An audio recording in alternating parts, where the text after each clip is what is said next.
Good afternoon, and welcome to the Monday, April 20, 2009 informational meeting of the Sioux Falls City Council. We'll now call this meeting to order. First up, we've got a City Council staff report. We have updates from Deborah A. Owen, City Clerk. Thank you, and good afternoon, Sioux Falls City Council. I just wanted to remind you tomorrow the Districting Commission will be meeting here at the Carnegie Town Hall at 11:30. They'll be selecting their final map, which they will then recommend to the Council on May 4th. There are two maps in the back of the room. Map A is the one that is the current map.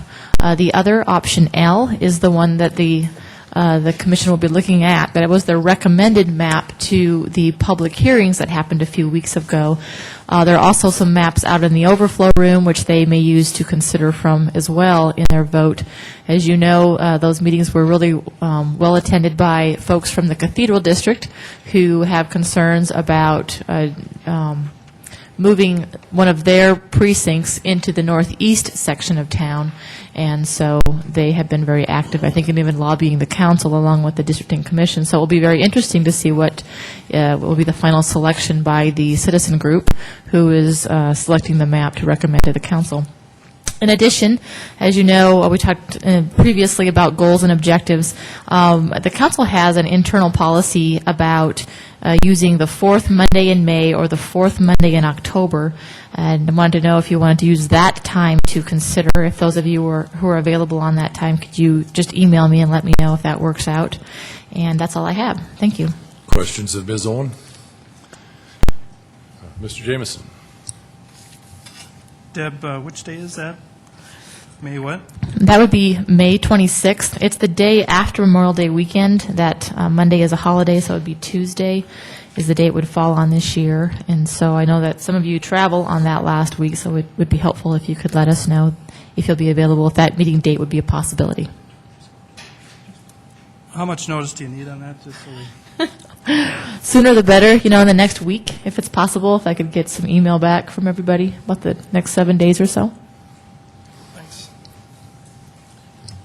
Very good. Anything else regarding that? Very good. Next, number 3, Mayor Munson. And today, at request of Councilor Costello, we have had a lot of bids come in, and so we are going to have Mark Cotter and Don Carney come forward and talk about recent bids on projects. Thanks for coming down, gentlemen. You're welcome. Good afternoon, City Council. You're right, we have had a number of bids recently, and Don will speak to park bids, and I'll highlight a few of the public works bids that we've recently seen. Kind of to step back, and one that's under construction and close to us, Phillips Avenue reconstruction, that came in actually right at estimate at $1.485 million. Willowwood Street, which is a new collector street that is on the south side of the new Brandon School, east of 6 Mile Road. That project came in at about $392,000, or about 17% under the engineer's estimate. Recently, we bid the Minnesota Avenue landscape and irrigation project, which will basically finish the project between 69th Street and 85th Street that was bid and constructed by the DOT. That bid came in at $101,000, and that was about 40% under the engineer's estimate. Some of the street reconstruction, neighborhood work, Braley's Addition, which we are in a new area of town. Last year, we did a significant amount of work in the Whittier neighborhood. We're still doing a significant amount of work in the Cathedral area, and now we've moved on to another older neighborhood, which is called the Braley Addition. It has limits of Kiwanis Avenue and Western Avenue, and it's between essentially 9th Street and 12th Street. And we'll have about a 3-year period to reconstruct the blocks of those neighborhoods. This first one is 7 blocks, and the low bid was $461,000, and that was about 28% under the engineer's estimate. Last week, we bid the largest development-driven street project that we have this year, which is Sertoma Avenue, from 12th Street to 26th Street, and the engineer's estimate was $4.1 million. The low bid came in at $2.8 million, or about 31% under the engineer's estimate. So we've had very good competitive bids. A couple others that are outside the engineering CIP and into some of the enterprise funds. We have a large project at the landfill for Cell 2 and also closure of the existing area. And that bid actually came in about 13% over the estimate. And so there's some fairly complicated parts to that project and fairly unique construction.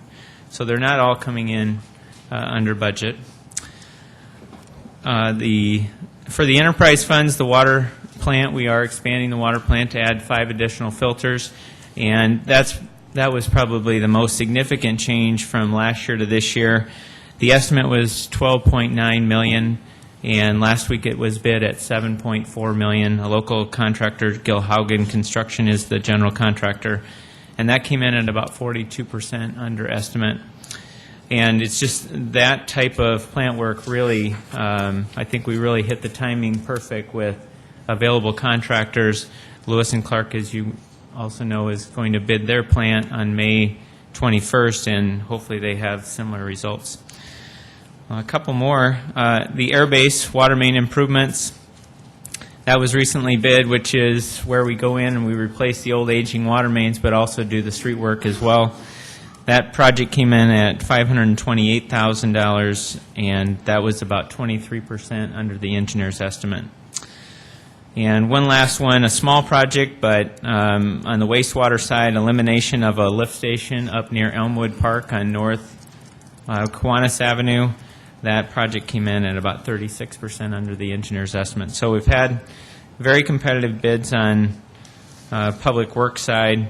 This year, continuing to work in the neighborhoods. Last year, as we said, we reconstructed 13 blocks in the Cathedral area and 5 blocks in the Whittier area. This year, our focus is to do 7 additional blocks in Cathedral, 7 blocks in the Braley addition that we highlighted, about 6 blocks in the Pendar Lane area, which will be bid within the next 2 weeks, and 2 blocks on 21st Street, the Boulevard section, starting at Phillips Avenue and moving to the east. We have about a 3-year project in that area. So that gives you at least a snapshot of what Public Works has bid, and Don can state what's been done in parks. Councilor Costello. Mark, would you say that we're 25% way through bidding our street projects? Are we 50, or where are we in the?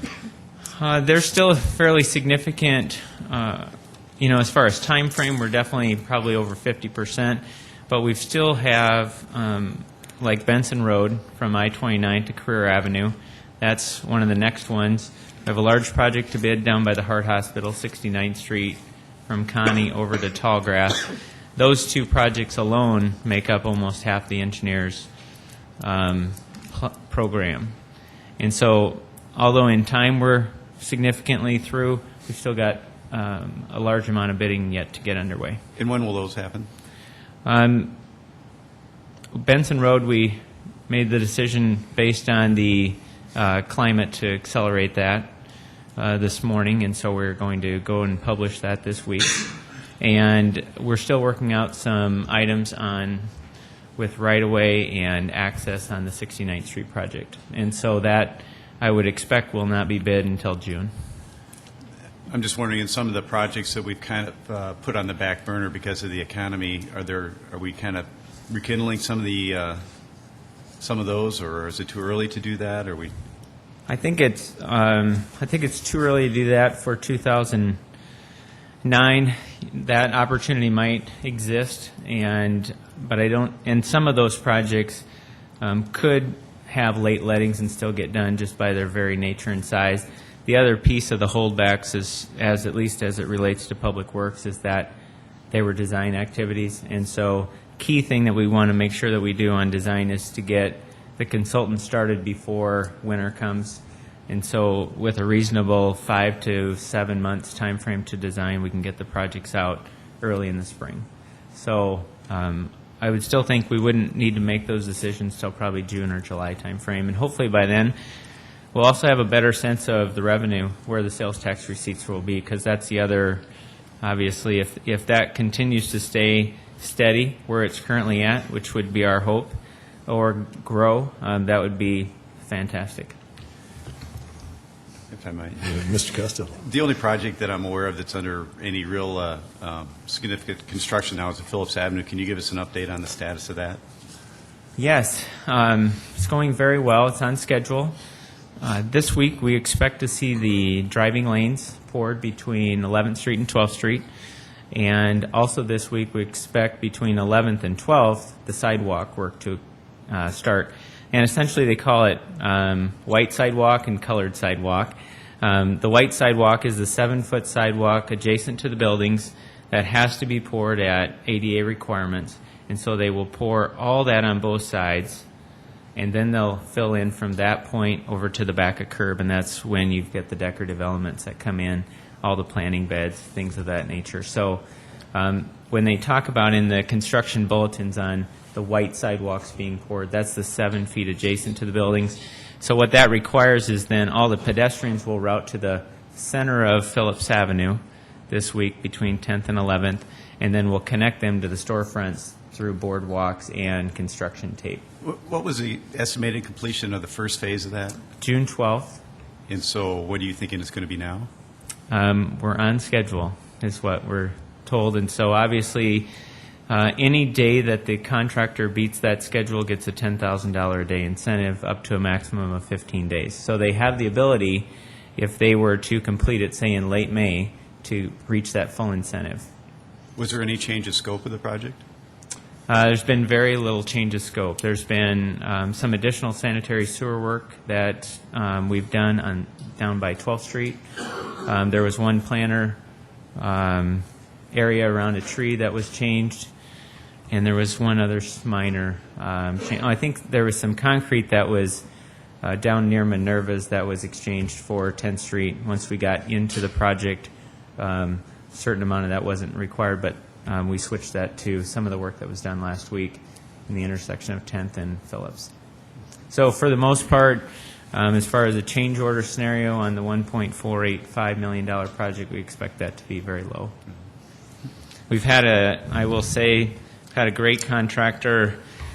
He's certainly brought significant amount of resources from his own company, but has been coordinating subcontractors very well. So work is well underway, and expect to see, if the weather holds, which it looks like it will, we should see a significant amount of work done this week.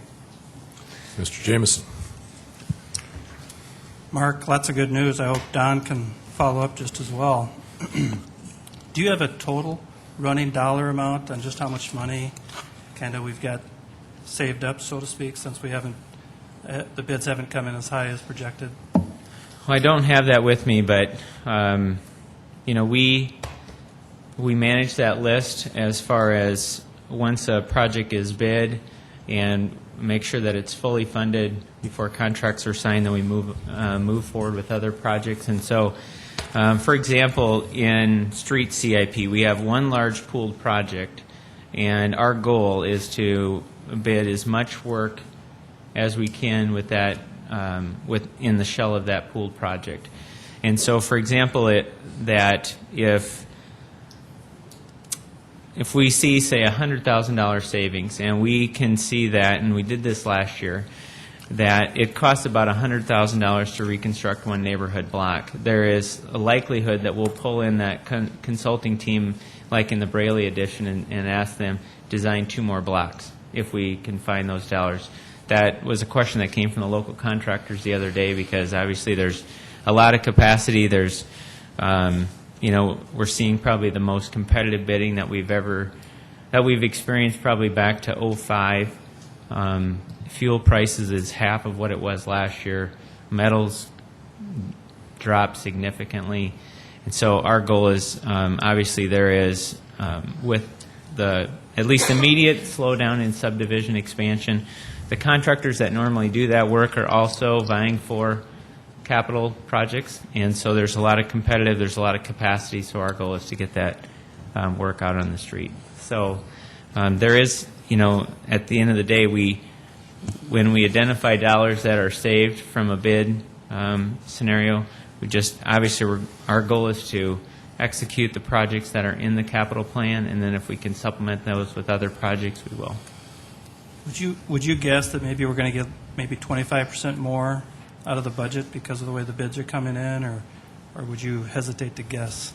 Well, I would certainly hesitate to guess. And in some of these cases, these projects we do a significant amount of bidding between, say, $50,000 and $500,000. And so in the grand scheme, when you see like a savings of 25% or 30% in those ranges, but we don't see those kind of savings in our larger projects, it somewhat cancels it out. So that number, at least, I wouldn't expect it to be that high. Mr. Benninga. Mark, with the largest dollar amount of savings that you talked about, that comes from the enterprise funds, which is the $5 million for the water purification filters.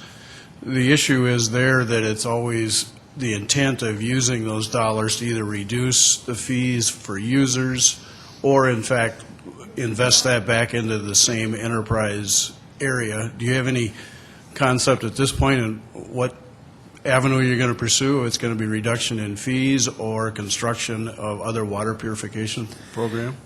Well, I think first of all, we got a good master plan that has a good program with the harvesting of the water, treating the water, and distributing the water. And so the well programs are funded and moving forward. We'll have 2 well bids this year, one in May and one in about August. The water purification, essentially all these dollars are SRF debt. And so the savings will come in reduced debt payments. We did run the numbers internally, though, just to see the difference, because when we started this project with engineering, construction administration, and construction, we were expecting a project of about $18 million total, and which would have a debt service of just over $2 million a year. But now with the overall cost much lower, we should see a debt service payment of about half of that, which will certainly help smooth out some rates. We don't intend at this point to add additional, say, plant projects. That'll just be reduced debt that we have. And hopefully, we did just kick off the rate analysis of all the enterprise funds, which will bring you those results in June, that we can see what this impact will be. But, the fact that it's not cash, it's debt payments, we're going to see some reduction in what we expected we needed for revenue to retire these notes. But at this point, it's too early to tell you what that'll be for rates. My follow-up question on that was going to be, if in fact it's used for the reduction of the bonds, are there any prepayment concerns or fees that we have to pay in conjunction with those prepayment? Not with the SRF payment program. You essentially establish your loan value, and then as you draw upon it and build your projects, then they amortize the schedule at the end. And so it's not like we're taking a bond out for $18 million today, and then we've got a gap in funds that we don't have program for. So it is, that's the nice and flexible piece of the SRF program. So you'll redo the amortization schedules at some point before the rate increases are adjusted? They will, and we can actually, it's a fairly straightforward process. We can work with the DNR and CCOG here on 2 things, because what they've shared with us is a part of the stimulus package for clean water and drinking water, that a portion of our projects, not that project, qualifies to reduce the principal amount. And so, but the majority of our SRF loans right now have been reduced from 2.5% interest to 2.25. So we've had some very positive things happen from us from the financing piece, but then as the bid side. So Thank you. I know Don's got some good information as well. So Other questions, Mark? Very good. Thank you, Thank Mark, you. for coming. Yeah, we are seeing similar results, as Mark mentioned, as far as the cost savings on some of our projects that we bid. We've bid 5 projects so far, totaling about $1.5 million worth of work. And those projects have come in under budget anywhere from 6% to 31%, depending on the project. Some examples are the McCart restroom. We bid at $181,000. came in 17% under budget. We bid the Elmwood Maintenance Building. That was bid at, estimated at $333,000, and it came in 21% under budget. And then we also had some chairlift painting out at Great Bear. It was bid at $36,000, and it came in 31% under budget. And so, very similar results. Thing we're hearing out there, and as Mark has mentioned, is that contractors are very hungry for the work, and be happy to answer any questions you have. Questions of Don? Sure. Mr. Anderson? Don, if possible, could you give us a little update on the Drake Springs pool? Sure. How that's going? You bet. The project contractor is saying that he's on schedule. We anticipate opening Memorial Day weekend. Our staff are going to start training in the middle of March. He said, have your lifeguards ready to go. He'll be ready. He's moved quite a bit of dirt out there. He's done some grading on the site. They're finishing up the bathhouse. They're pouring the decking around the pools themselves. Obviously, there's several pieces of play equipment that need to be installed in the leisure pool, and obviously landscaping and fencing and all those finishing touches still need to be put in place. But with this weather that we've been having, it sounds like he's going to be able to be on schedule, and so we're planning for a Memorial Day weekend opening. Okay, also, I guess I want to touch on the Phase 2 of Sherman Park, and then the ribbon cutting of Harmadon Park that's going to be happening here in the near future. Yeah, the additional improvements out at Sherman Park and relocating Fields H and I, that is scheduled to be bid April 30th. That is another large project that we have out there, along with the Rhino relocation, which is also in Sherman Park at the zoo. So those are two big projects, along with Thielen Park, which is another neighborhood park in the northeast part of town. That'll be bid here shortly as well. Actually, this Thursday, bids will come in. And then Harmadon Park, we are having a grand opening, ribbon cutting, first pitch next Tuesday at 6 p.m. And we'll open that new 8-field softball complex out at Harmadon Park. And the players will be out there. We're going to be serving hot dogs and chips and pop to the first 400 guests, and encourage the public to come out and take part in that. Thanks, Don. You bet.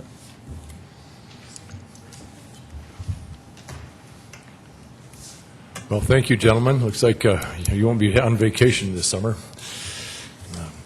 Looks like City of Sioux Falls is going to be moving along pretty good here. Audit Committee. No report. Fiscal Committee. No report. Land Use Committee. No report. I just wanted to update everybody that we'll be meeting, I believe it's the 27th. Is that right? Okay, 27th, and we're going to be talking about the Shape Sioux Falls project that's going to have a big impact on Sioux Falls, so we encourage anybody who has the time to attend. Thank you, Greg. Questions of Greg on that? Public Services. No report at this time, but I would like to ask either Vernon or Dee if they had any comments. I don't have any comments. I missed the last committee meeting, so thank you for asking. Mr. Brown. Just that we continue to work on code enforcement issues, and I think we made some good progress, but still a lot more to be done. Very good. Thank you, Vernon. Well, number 8 on our agenda is City Council open discussion. Any items for the greater good? Mr. Brown. Just a reminder that the South Dakota Municipal League district meeting that the district we're in was rescheduled because of the blizzard conditions last time. It is next Tuesday night in Vermilion at the Vermilion New City Hall, and that starts at 6, dinner at 7, and the program at 8. If you're planning to attend, you can just email me, and I can RSVP for all of us that are coming. I'm planning to go, so. Councilor Knudsen. Just a friendly reminder to the community, actually, and also to the other city councilors, that this Saturday, April 25th, is our Whittier Neighborhood Cleanup, which is, again, a totally volunteer effort. I say that, though, we have incredible help from the city, so I don't want to overlook their wonderful efforts. But, again, that's going to operate from 9 to 4, like it has in the past, and our central headquarters will be Johnstone Supply downtown, and we are very appreciative of being able to use that fabulous business for the site for the cleanup. And again, it'll operate very much like it has in the past. There will be a dumpster for leaves and so forth. But again, people will be asked to show their flyer that they received indicating that they actually live in that neighborhood, because we just aren't set up to accommodate the entire city, unfortunately. And again, there will be the furniture mission will be there, and there will be some a business there that repairs bicycles, and there will be a small engine person there to kind of help on that. And also, we will be encouraging people to take their own hazardous items right to the household hazardous waste directly up on North Cliff Avenue, and the hours will be expanded a little bit on Saturday. That usually closes at noon, but it will be expanded to help out the Whittier neighborhood folks. And then, of course, we'll celebrate our great efforts at the banquet like we have in the past, and we will all gather together as a team, and we will eat dinner together about 5 o'clock. And I know some of you have been receiving phone calls and emails from people in the neighborhood. And again, I'd like to just encourage you to continue to get those emails and phone calls, the information from those, right to the two superstars, Gigi Ryder and April Shavy. And then on just another note, just wanted to say that I attended Project Connect last week, and Melanie Bliss and the Sioux Empire Homeless Coalition does such a nice job organizing that. And it's really kind of one-stop shopping for homeless people, but also for people who are just frankly living on the edge. And I enjoyed going there for a while that day. And again, it sounds like when the doors opened at the Salvation Army gym, there were clearly a long line of people there. By the time I arrived mid-afternoon or early afternoon, business had slowed down, but I think that they had served lots of people. There are lots of different opportunities there. I visited with Wendy Giebank from the homeless, from the school district, who works in the homeless area, and she told me that she had visited with 30 different families that day, that frankly they were not homeless. They were just living really, it was just kind of a difficult time for them, and she was able to share lots of information about kindergarten registration and preschool screening and just other good things for those families. And anyway, and it's just a challenge I'd like to throw out to the community is, I know that we have a wonderful Department of Health at the city, and I know that we have just received some federal stimulus money to provide a couple more, some more dental hygienists, and also a couple dentists, and that's wonderful. And I'm also really proud of the USD dental hygiene program that's just been in operation there for a short while. But still, the people I visited with that day, who are just frankly, their lives are just quite a bit more difficult than mine, unfortunately. And they just indicate to me that really in our community there's still really a gap for the working poor and for the homeless as far as dental services are concerned. And, I realize, and I think at the health department right now in our dentist office, again, we do a great job, but I believe if we would call that we'd find out that we're booked up possibly till June or July for appointments. That's what I've been told. I haven't made that call myself. But anyway, and I know that, a copay is about $35, and frankly, a lot of those families don't have $35.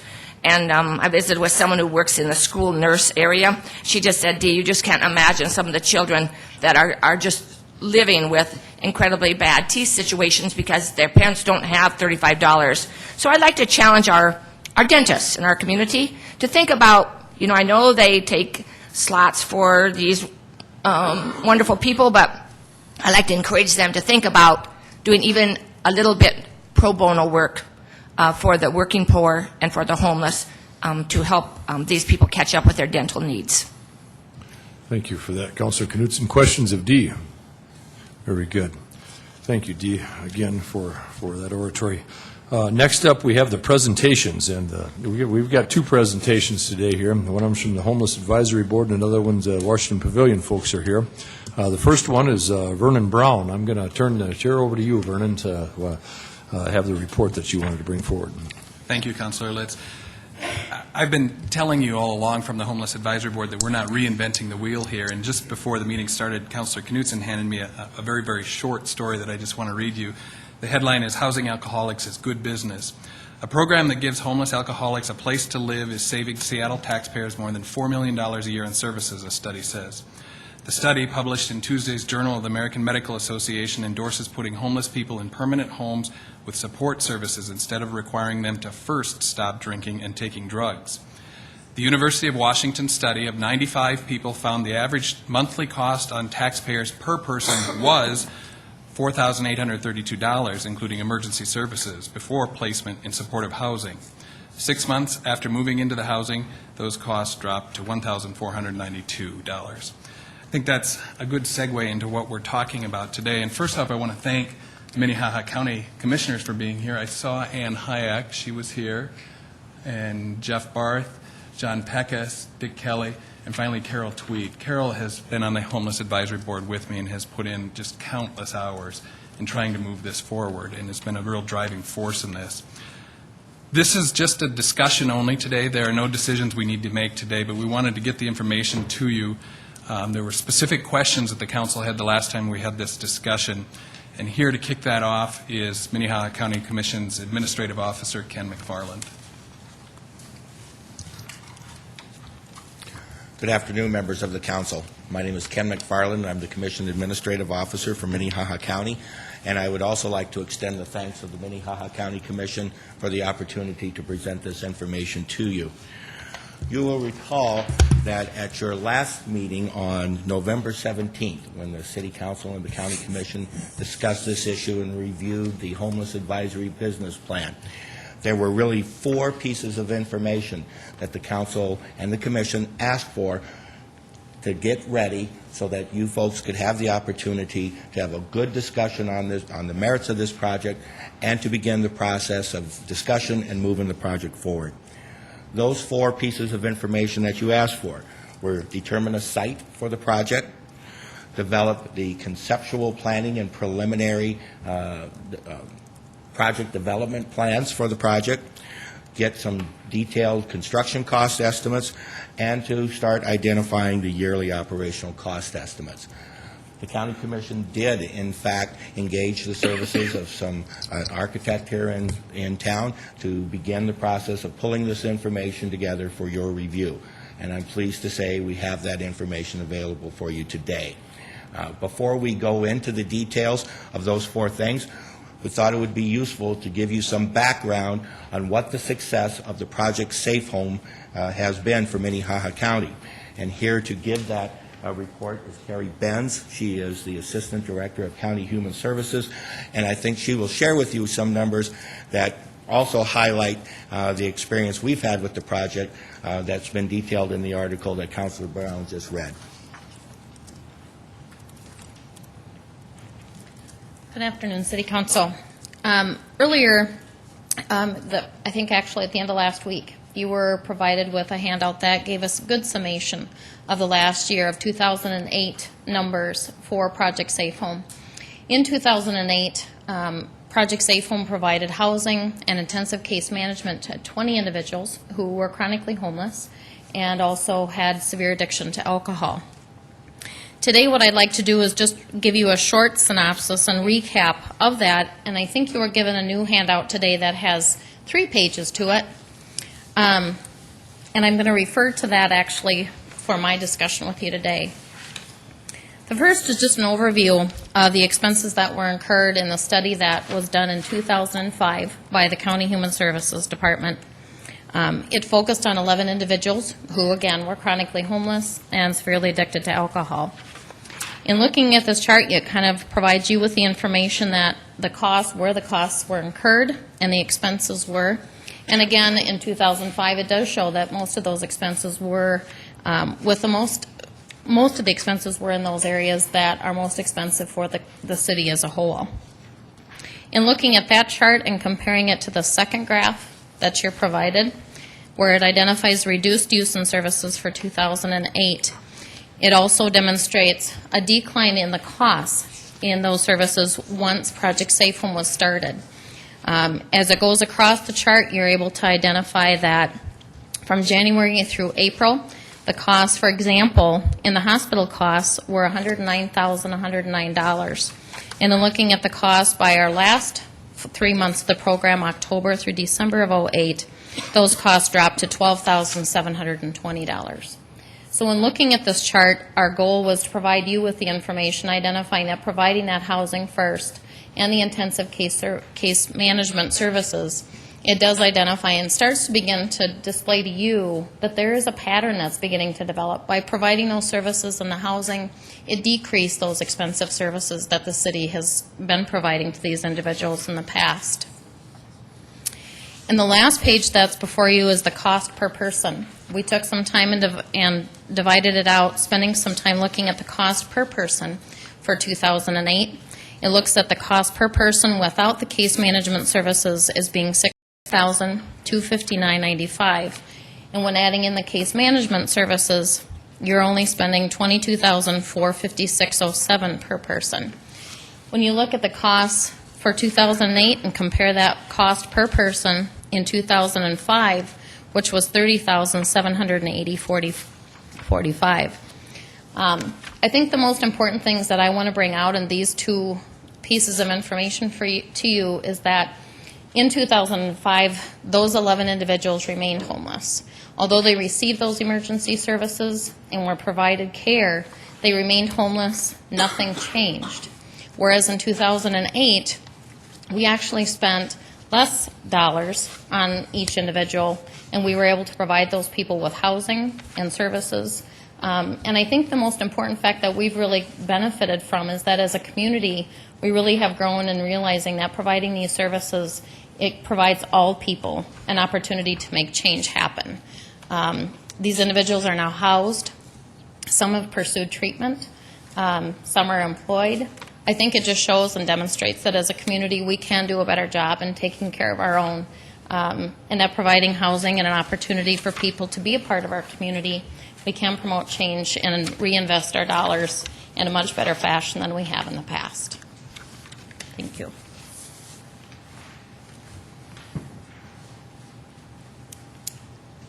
My name is Larry Crane. I'm an architect from Perspective, and I'm going to go over the site selection, conceptual planning, and construction cost estimates of those four main topics. On the site selection piece, in the red in the upper left-hand corner, small diagram indicates land that's already owned by the county, and that became the primary site for discussion. Its benefits on the following page deal with like I said, the county already owns its neighborhood revitalization opportunity and community connectivity. As we get into the planning of the facility, that hillside that's immediately to the north of the law enforcement center is a hillside. It has some development challenges and opportunities. We can develop up to an 88-unit complex. That complex could vary in opportunities from single occupant spaces to family, to help address what we run into on the county, or the city and the county as it develops. So the facility really is planned for expansion onto that site because the site has the potential to grow horizontally and vertically.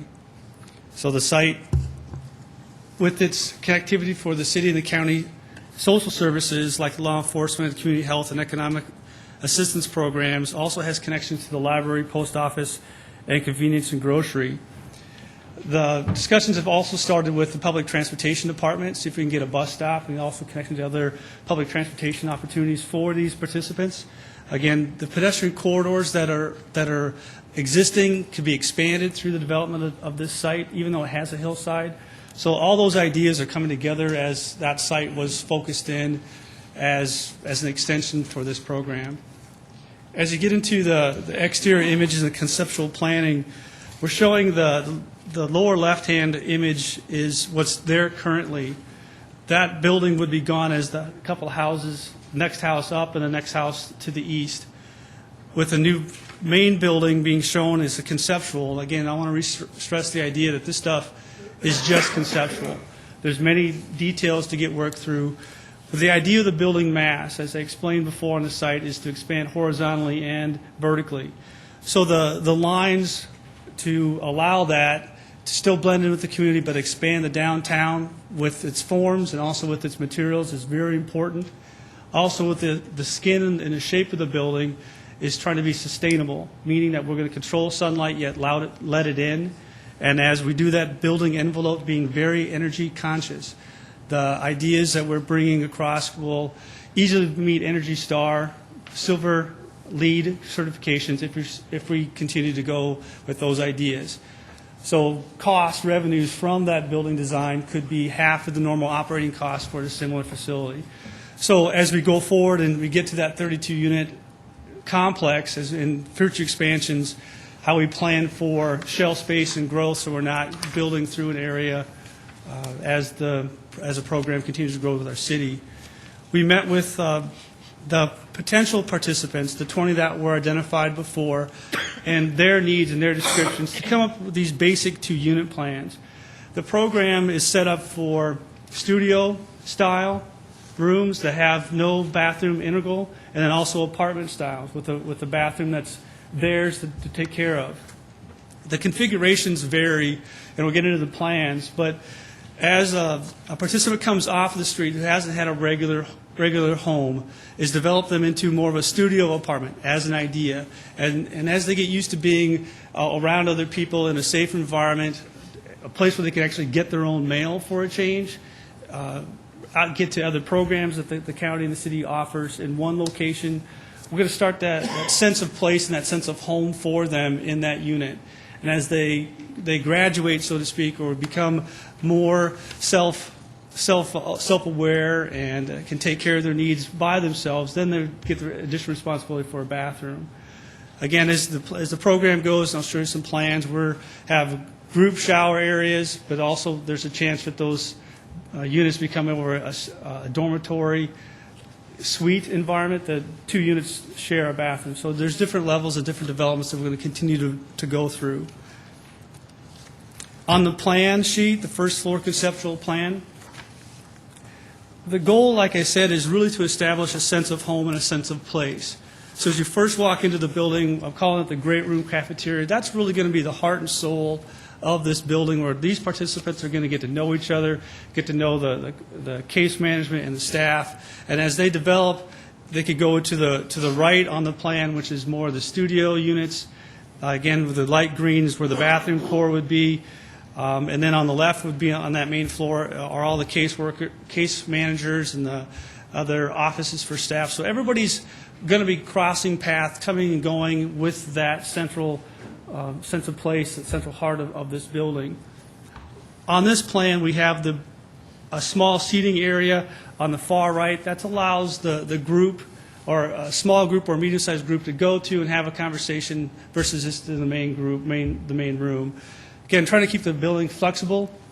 The gray area on the left-hand side behind the orange, which is the admin area, is a shell space for, as the program grows to up to an 82-unit facility, that the offices can expand, the meeting, gathering, conference areas, they can expand without having to reinvest a lot of the money to make an addition to the building.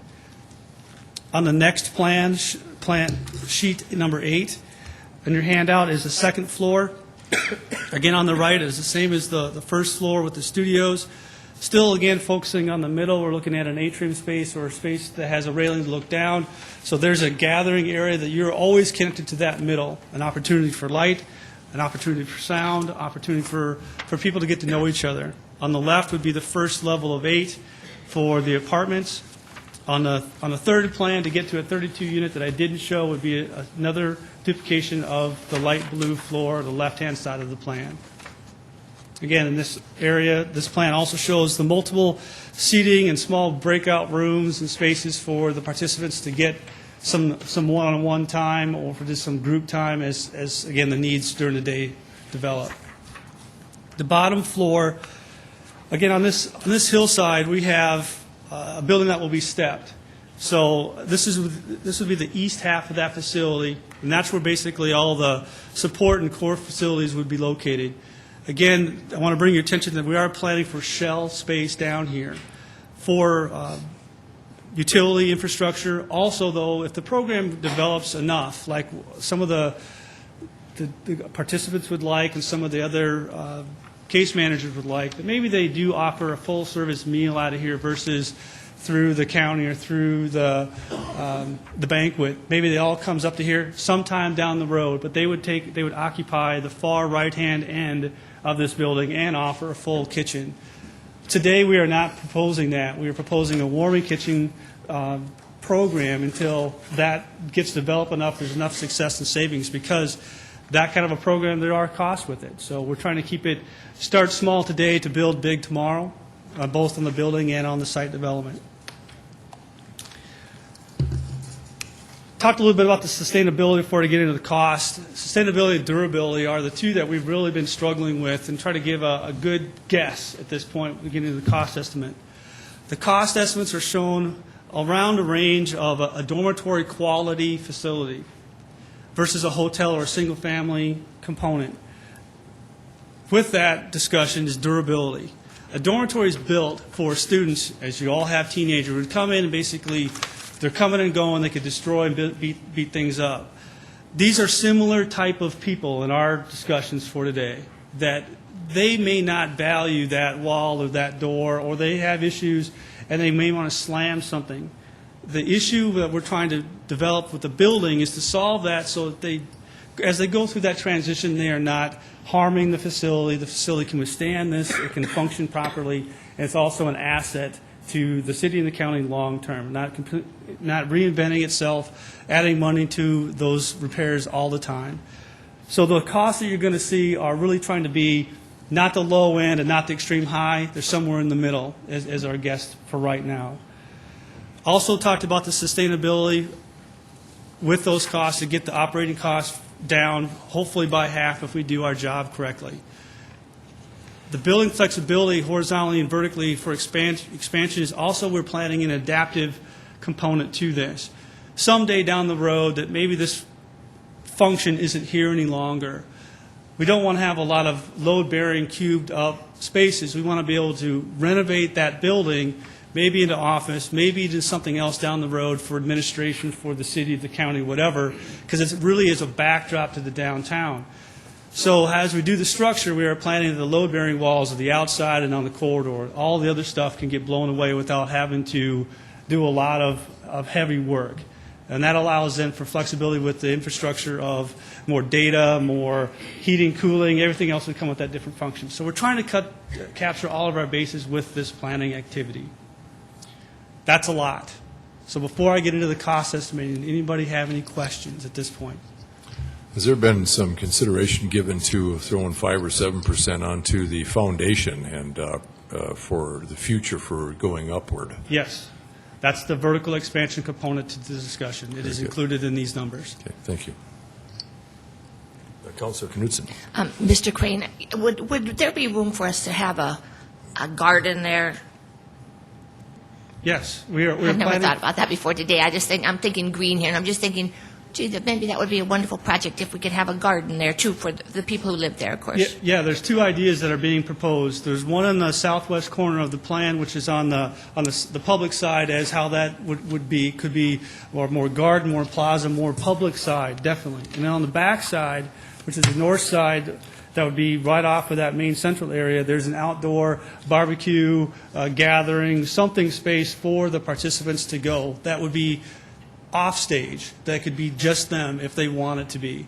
Based on the height of the building, it's a couple of stories on that east side. Sunlight should be able to still get down into that. There's a hillside on that back side, which also could be terraced, which will be terraced. That could have planting opportunities for different activities to catch more sun, to catch more water. Again, more sustainability ideas. And then you probably already said this, and I just missed it. Is it so with the hill and so forth? So would the entire facility be ADA accessible? Yes. The idea with the building, it is 100% accessible. There is an elevator in there, and also the room and unit plans are using idea of universal design, which means that they are set up all the same in all the wings, so it's not gender specific or physical abilities specific. So if there's a participant that comes in, we have a place for you. We don't have to say, well, that room, we only have 2 of those or 3 of those. Welcome, here you go. Here's what we can do for you. Hopefully you can join us. It just sounds like a wonderful plan to me. We're hoping so. A lot of input, a lot of people have spent a lot of time shaping this. Okay, cost estimates. There's 2 pages. The first page is really getting to the construction cost. That would be the cost that we would expect to see on bid day. It's fairly detailed. You can look into it, looking at as much as you want. Ultimately, we try to get into demolition, the new building, and the site development costs.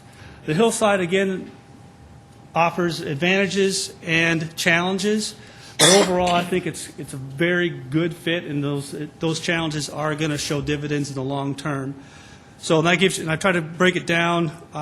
So the total construction number is somewhere around just under $4 million for a 32-unit building. Now, keep in mind, as I showed you on the plans, there is some shell space that's included in that number that inflates that up a few dollars, but it's not, I don't think, out of line. On the building bolded 32-unit number, I try to give you an idea in the notes that the range for this project, or this kind of project, is for a dormitory somewhere between $140 to $185 a square foot normally. Because of what we're doing and some of the other components, I'm comfortable that we're in that lower end of that range, because we're not truly a dormitory, we're not, something else. We're kind of blending the two. There is really no data on this type of facility, so I'm kind of blending it, so I'm comfortable sharing this number with you. Obviously, we can spend more, but I have a feeling that's not where we want to go.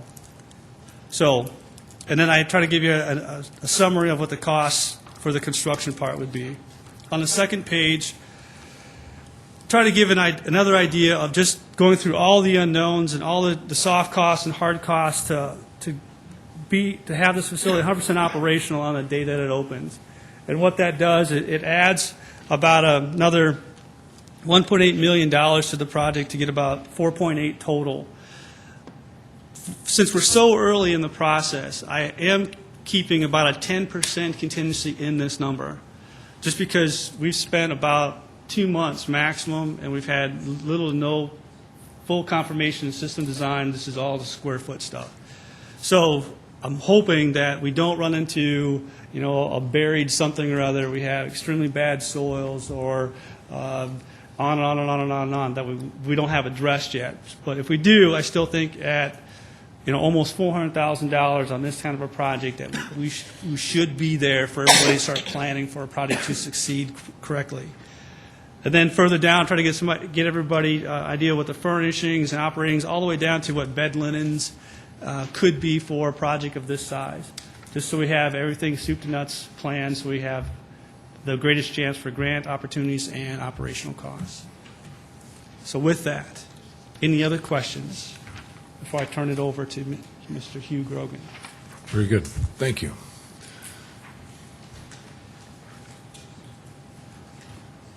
Good afternoon, council members. I'm very excited to be here today. It's been an interesting trip as we've gotten into the pilot project. As the Homeless Advisory Board really pushed that we needed to have something like this in the community, and our county commission decided that they were willing to let us go with a pilot project to test the waters, and just see how it would evolve. And I know when we started, I was very leery of what we were getting into and what kinds of problems and issues we would have. And I've been really pleased as we've gotten into it to see that our experiences have paralleled what we've seen happening in other communities across the nation. It's not a new idea. It's not a new model. It's something that's worked in community after community after community. And the frustration we've had in working in the front lines is that for the people that we serve, you really, because of the barriers that require that a person quit drinking or quit the drug use, you don't get them in, and so they continue to be outside the system. And what this model does is bring people into the system. And our goal and our hope with everybody is that they begin to make choices where they can move into a life of sobriety and into a life of stability. But we know we will have some people that never will reach that point. The program budget, and that's really why I'm here to talk to you today, is what we're estimating the cost to be. And we are hoping that as we go forward, we will go jointly with the city and the county, both coming together to help fund the program. The program that the county has allowed our office to start has been a really by the seat of their pants type of program. We haven't had a lot of money, and we've had to make every nickel turn into a quarter. When we've looked at developing the program for where we're going to go with this model, is that we would have a program that more adequately meets the needs of the people that we're serving and the needs of the community. So there are additional staff positions that aren't in our current model that we're using right now. And for those that aren't familiar, we use a couple of homes already, or multi-unit buildings already owned by the county, and we've got all kinds of ways that we get the maximum use out of every dollar. As we look at the vision that we've got for the future, we want a program that will better meet the needs of the people that we're serving. And we think we're doing a good job, but we think that it can be done on a lot better than we're currently doing. So when you look at our budget, we're looking at a program that would cost about $405,000 over a year's period of time. And our current program, and I didn't run the numbers before I came, but we'd be somewhere between 230, 240,000 in terms of what we've got for staff costs and other costs that the county is currently putting into the program. So there's a big jump in what we're looking at for costs. But part of those costs relate to, a big chunk of them relate to salary increases. We want to have staff on place 24/7. So that means at night, when the facility is locked and people don't have access, that we do have a person that's monitoring what's going on, that's monitoring the doors to make sure that people aren't coming into the facility that don't belong there, and that the operation is functioning as it should. We've also put in a position, we would add one half-time case manager position.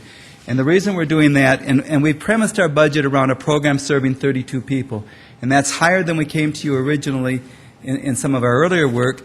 But as we looked at some of the federal funding opportunities that are out there, and as we hope to capture federal funding, we just feel that we can get, we know our needs are out there that are much greater than what we originally talked about. We talked about a first step program that would then expand, but we know that the federal money is out there, and if we can get that to the table, that if we can meet that target of the 32, that this program could better serve the whole community and get the best use out of every dollar. But we've added a half-time position, and that half-time position would work with people both in-house and also as we get people graduating out of the program, because our hope would be that we have some people that are able to move out into the community, be mainstreamed with some supportive services, but that they wouldn't need the intensity of services that we'd be providing in-house. Our in-house program would be a very supportive type of program. But again, our goal is if a person is interested and willing to go to get a person into treatment, we're looking at a tiered system where people would start out at one level and be able to move through levels so that there'd be more benefits to complying with what the program asks for and to making progress and growth. And then ideally, we hope that we will have some people that will be able to move out of the program into the community. But we know because of the conditions and situations that people bring to the table and the histories that they've got, that they will continue to need supportive services.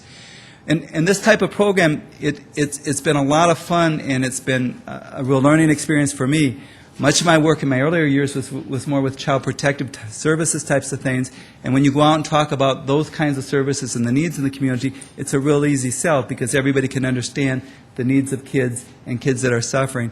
And as I look at the individuals that we're serving in this program, some of them I've known for a long time. Most of them I know what their whole story is, and the lives and the grief and the sorrow that they've endured along the way has been every bit as bad as some of the worst cases I've seen of child protection, back in the earlier days, and they're folks that just never were able to, to put it all together. So when you look at the budget, we're looking at an ask to the county and the city for a program that would be funded at a little over $400,000. The biggest share of the increases that we have would be in the cost of employees. We've also added a chunk of money in so that if a person is interested, we can get them into grief or counseling types of services, and also to bring AA or other alcohol-related programs to the table. We also have more costs associated with maintaining and running the building. We're doing, with the new building, we would have more costs that would be related to that than we've had with an older building that we kind of do Band-Aids with to put it, to do the fixes and that kind of thing. So the budget is out there. I don't know if you've got any questions on it now or if you have questions on it later. The proposed budget without debt service would reflect an average cost of $12,686 per resident with the 32 residents. Now, that doesn't include debt service, and I also need to be clear, that does not include, in some of our earlier studies, we've tried to identify all the costs in the community. Our premise is this program is going to keep people out of detox and keep people out of jail, and so those costs are down, and our studies have showed those costs to go down, but that $12,000 only figures what the program cost is. It doesn't figure other potential community costs. Any questions? Councilor Knudsen. Mr. Grogan, thanks for your hard work on this great idea. Not a budget question, but would you just kind of remind us how many different facilities around the country that you and Stacy and other people in your staff have visited, to just kind of remind us that we know what we're doing? Well, our staff has visited in that the Stacy, who's Stacy actually is our staff member and your staff member, and then our county staff people have visited the programs in the Twin Cities, Salt Lake City. We've had presentations and visits from people that run and work with the Seattle programs. I actually first saw this model back in 1985, and it was at a meeting I was at in Boston. And I came back and I can remember telling the county commissioners about this unique program that they had out there. And I remember saying at the time, I think I said, I'll probably never be here when something like that comes to fruition in a place, in a community like ours. So it's not new.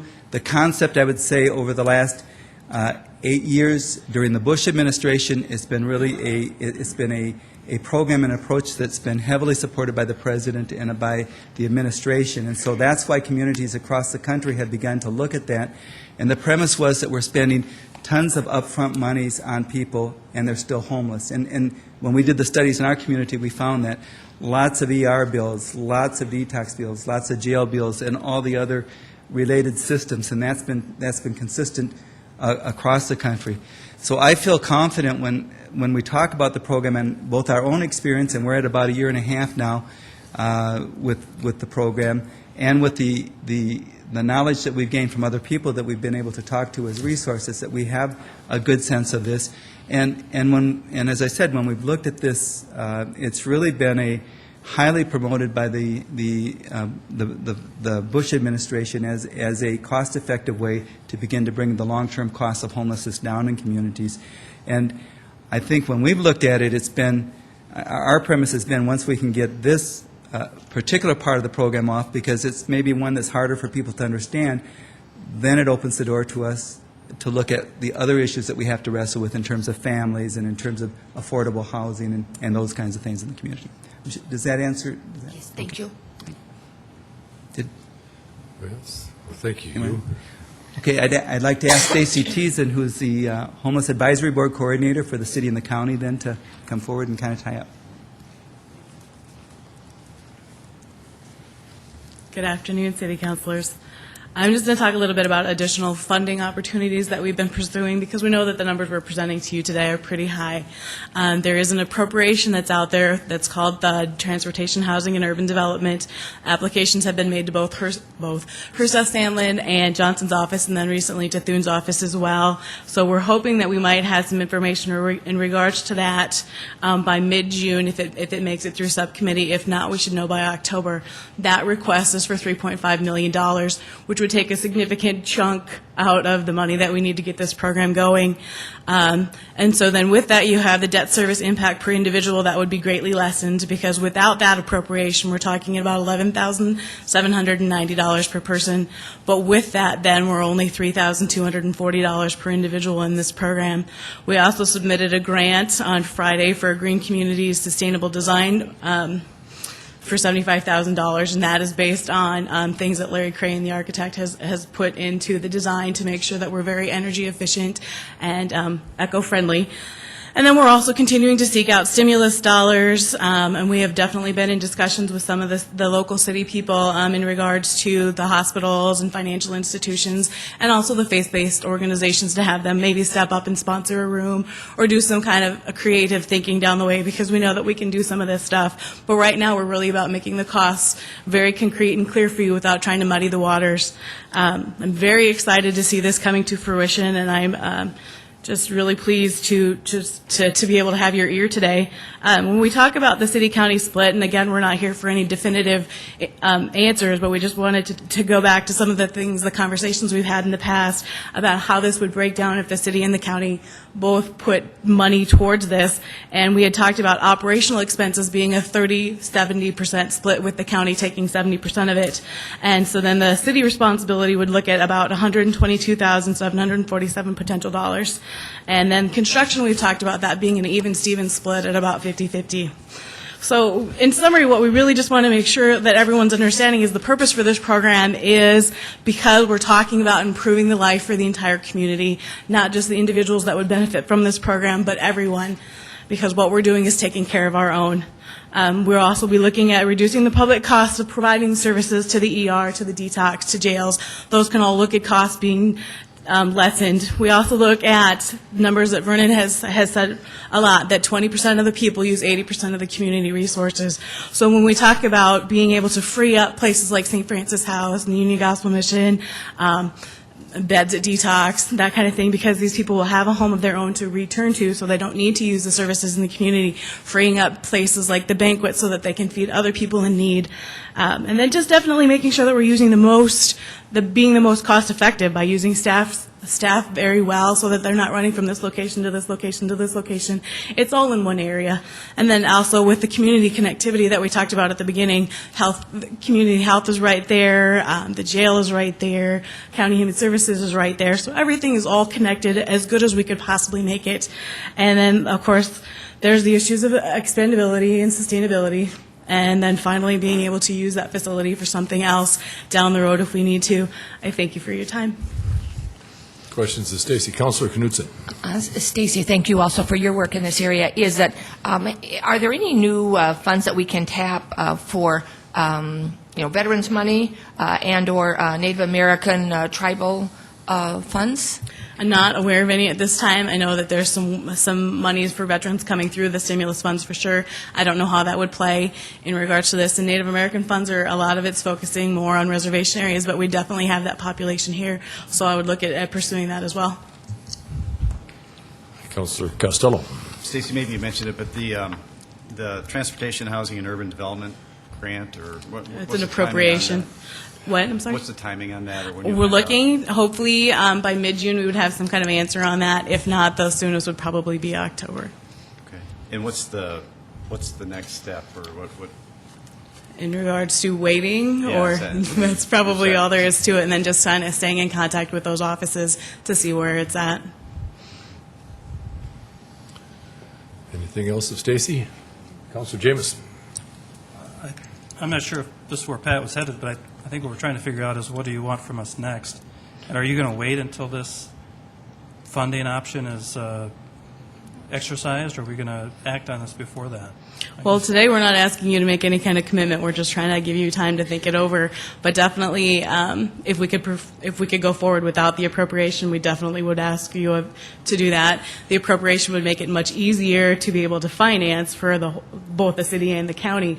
But if that's not something that we can do, then we would definitely ask you to look at that 30-70 split for operations and a 50-50 split for construction. I guess, Vernon, I suppose you're in charge of this, really. Do you have a timeline for us to? Well, we have a meeting in May with the city and the county. From my perspective, that $3.5 million is really important to this project to make it happen. So hopefully we get an answer on that sooner rather than later, because the debt service is going to be an issue if we don't get that $3.5 million. Ken has had a lot of conversations with the congressional delegation, and it's been a very positive conversation. So we're very hopeful that would work. Also, I've engaged Gene Roanhorst, the finance director, in visiting with the banking community as well. The banking community is very strongly in support of this and is looking for creative ways to also help us with that gap beyond the THUD grant that we're looking at. So we have a lot of partners at stake in this right now. Councilor Costello. I'm just curious we just want to step forward from the county, but absent of that grant, is the county prepared to move forward?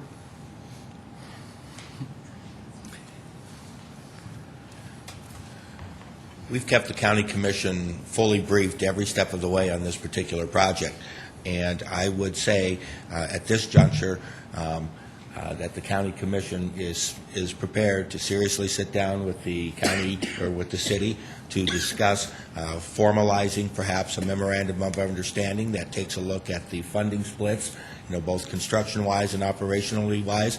But my sense of working with the county commission is that, yes, there is strong support, or at least a majority of support on the county commission to move this project forward. And why it's important to the county at this juncture, and I'm sure it is with you, we're also getting ready to move into budgeting seasons for 2010, and having that sense of participation from both parties makes that much easier chore. I guess specifically what I'm asking is, absent of the grant, are you prepared to fund it for $2.4 million? The 50%? Is the At this county juncture, prepared? at this juncture, again, my sense is that, yes, that the county commission, and they have not taken a formal action on this, but based on their discussions, I think that they are quite forward to honor their commitments if they had a commitment from the city. Councilor Knudsen. You know, probably a little bit of a controversial question I probably should save, but anyway, I haven't visited with any of the other city councilors or the mayor or anyone on this topic for a long, long time, even though I'm so enthusiastic about it. But anyway, I was thinking that months and months ago that there was some feeling out there that, or some preference by some folks at the city level anyway, that we would prefer to own the building and still have the county pay most of the operating costs, but that must have changed or something.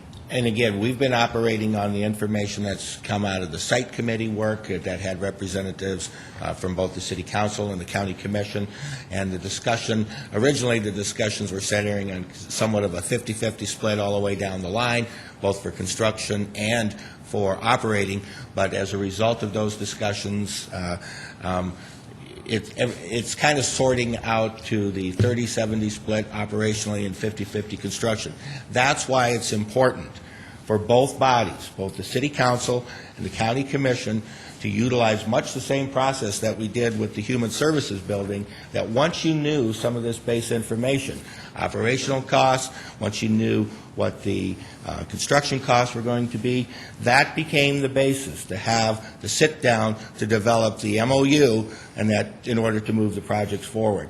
And I would suggest that that is probably the next step that needs to happen on this, and building in those scenarios about, do we get the THUD funding, do we not, those kind of things. But outlining the basic structure of the MOU is where I would say is the next step, and then give that the city council and the county commission the opportunity to consider that and to act on it. Today is to bring you that base information that you asked for those many months ago in order to have that discussion. Councilor Knudsen. Well, anyway, I just think it's been a wonderful presentation by everyone and a great update. I actually was serving on that site committee, and I was thinking way back then that there was some serious talk at the city level about preferring to own the building. But anyway, I still think this is a wonderful update, and I appreciate everyone's presence today. Councilor Brown. Maybe just in summary that, you know, when you look at the benefits of this program, it's better use of resources. So let's look at the money aspects. Better use of resources so we can then begin to take care of that next tier of homelessness, the families. It gets individuals housed. It improves the health of them physically and mentally, and improves the health of the community. We are already hearing anecdotal evidence of fewer homeless people downtown. And it improves, this project improves the blighted area as well. And I would remind the city that the Homeless Advisory Board was a city-initiated project because of the issues going on downtown with homelessness. And I would really want to congratulate the county because they have done much of the heavy lifting in terms of getting us to the point that we are today. And through this process in the 3 years that I've been on the Homeless Advisory Board, in the best economic times of Sioux Falls, we were told not yet. I can't imagine a better time now in some of our worst economic times than to spend less money, house people, and make them healthier. I can't think of a better time to do this. If I may say something, and thank you for bringing that up, Chairman, or not Chairman, but Councilman Brown.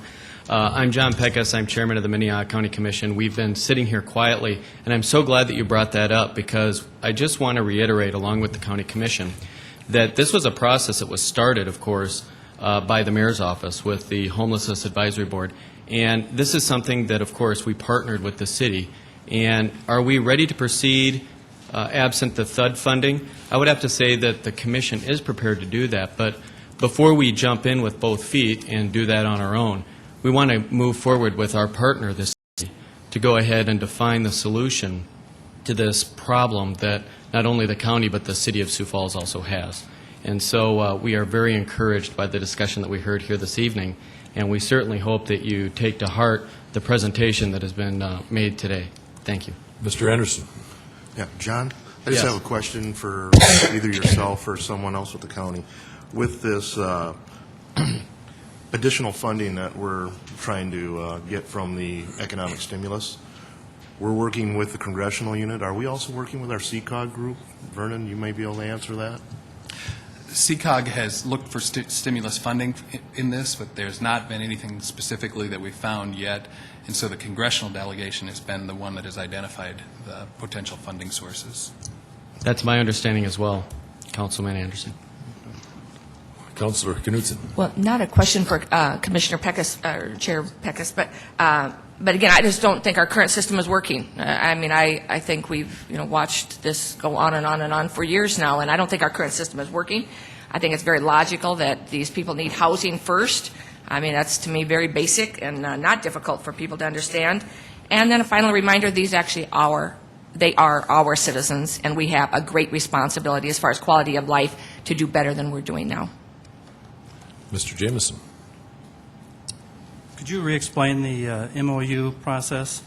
I was kind of taken back by the idea that without the HUD funding, or with the HUD funding, you really wouldn't need us. So I guess just help me understand the. Well, let me explain the memorandum of understanding. We have many different agreements with the City of Sioux Falls and Minnehaha County.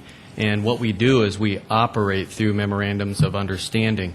Those are the agreements where, for example, Councilperson Costello and Councilman Benega sit on the Metro Council. That's operating under a memorandum of understanding between the city and the county. It's a contractual agreement where we actually designate who would be responsible for what funding portions. And I believe the 70-30% split is an example of something that would be put in the memorandum of understanding.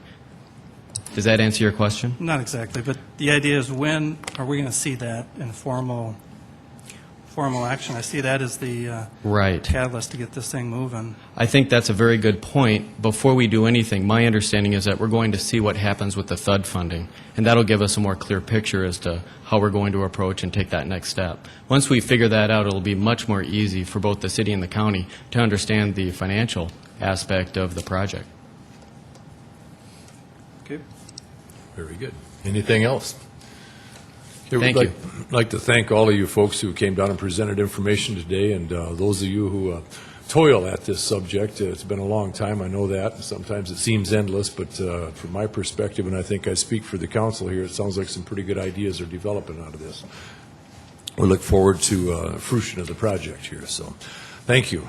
Again, next up, I see we have the Washington Pavilion of Arts and Science Financial Update. We have Gary Wood, the President and CEO of the Washington Pavilion, and Jane Hathaway, Director of Finance at the Washington Pavilion. Good afternoon. I'm Gary Wood, President of the Washington Pavilion. It's an honor to be here with you, and I have some bullet points, I think, that are in front of you. A few from 2008 is sort of end-of-year updates, and then a few from 2009, taking a look at the first quarter of the new year. One of the important highlights, I think, to point out from 2008 was the achievement of accreditation, and I hope you are aware of that. The American Association of Museums sets standards upon which museums must meet, and several in America have reached that standard, and the Pavilion is now part of that very small group of museums. And I wish I could take all the credit for that. That's been in works for a long time, but I'm very pleased to say that that's happened. That makes possible exhibits that only a few museums in America can get, and demonstrates the good work that has gone on and the vision that folks had in the Pavilion. Another bullet point from 2008 is the Kirby Science Discovery Center had an attendance increase of around 10% in that year, and that's great news, and that trend is continuing into 2009. Two important fiscal updates I do want to provide, however, that are preliminary. They're unaudited, and that audit will be done in June, so we'll make sure we get you the specific figures, but we believe we're there. First is, we've seen an increase in net assets of $27,000 for the consolidated statement of activities, which is all the pavilion funds. On the other hand, in our operating fund, we witnessed a decrease in net assets of about $216,000, which is between 3 and 4% of our budget for the year. And as I mentioned to, I think, all of you individually, starting in September, we noticed, as I think we probably all did in our own budgets, a pretty dramatic downturn in activity during that time, both in individual contributions, corporate business contributions, and in patronage. And as a result of that, we took steps to try to offset those decreases. You may remember layoffs that were announced in the fall and reduction in part-time hours. We took a very severe set of cuts in our expenses and other areas, and so we're able to minimize the impact of that deficit to between 3 and 4%. And very proud of the staff and the decisions they made, which were not easy. And while the deficit is something that we did not, of course, want, we're happy in the sense that we were able to keep the deficit at $216,000. That's handled through our current operating budget in this coming year. Again, those are unofficial numbers. We'll look at the audit once that's completed in mid-June. Taking a look at our first quarter of 2009, just a few bullet points I'll share with you. One thing that we're really pleased about, and I'm sure you've heard of, is the reaction to Free First Fridays.